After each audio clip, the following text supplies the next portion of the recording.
In Syria, the evacuation of civilians and rebels is rapidly coming to an end. More than 37,000 people have been bussed out in the last week. The regime's army says it wants to enter the area soon. TRT World's Ediz Tianshan is west of Aleppo city. Ediz, what's happening around you now?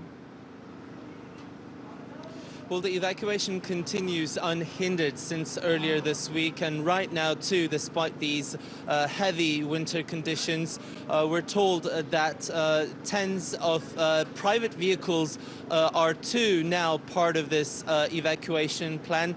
Some private taxis and trucks are also crossing with the upcoming convoys, and they're also preparing about 30 more buses. Now, the numbers are quite contradicting, I must say.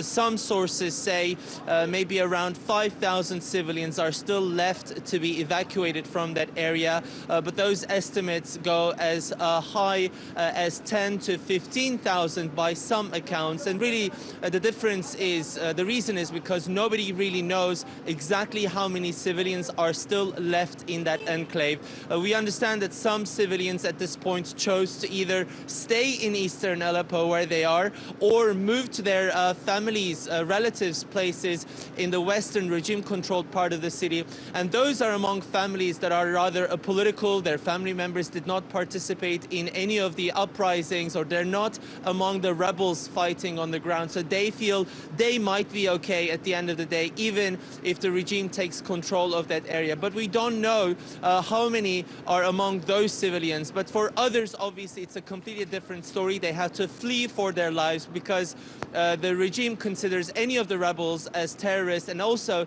they are hostile to their family members. So despite these conditions, they feel that they have to get out of eastern Aleppo and come over here to western Aleppo. And from here, as you know, this is a transfer point where they are then loaded onto other buses and transferred to the outer Aleppo province or Idlib province for their next locations.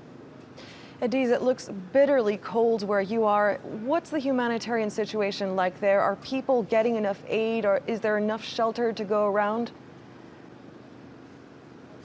Well, I must say, I'm wearing 4 layers plus this flak jacket, and it's still freezing cold. Honestly, I can't even begin to imagine what it must be like for those civilians.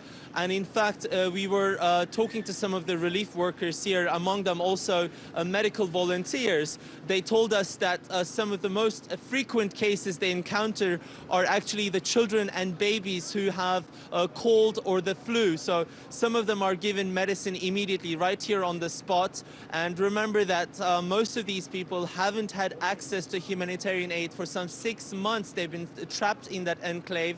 And right now, they are, as soon as they arrive, they are greeted with relief workers who hand them food portions, as well as winter clothes, gloves, and even blankets.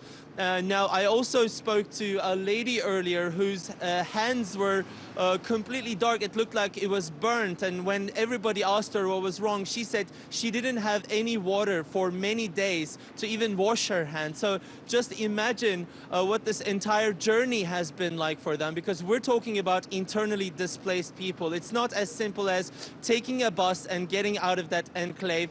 They tell us that some had to wait for 24 hours until a coordination is established for that convoy to set out. And they said for those 24 hours, they weren't able to go to a bathroom, they weren't able to have a meal or even sleep. So unfortunately, it is a very painstaking journey, but they must simply make it because they are fleeing for their lives. And I think what's also worse is that by the time they are here, it's not a complete relief. Unfortunately, their suffering continues. Their immediate future is still uncertain, because even though they are loaded onto buses here and taken to next locations, as I said, some of them are not sure where they will be living next. They don't have homes here. So some of them are taken to temporary homes to live with other families for the time being. But the Turkish humanitarian agencies are working day and night to set up thousands of tents for them. But until those new refugee camps are ready, unfortunately, the suffering continues for these civilians. Indeed, and so many more yet to be evacuated. Ediz Tianshan, many thanks for that update from West Aleppo.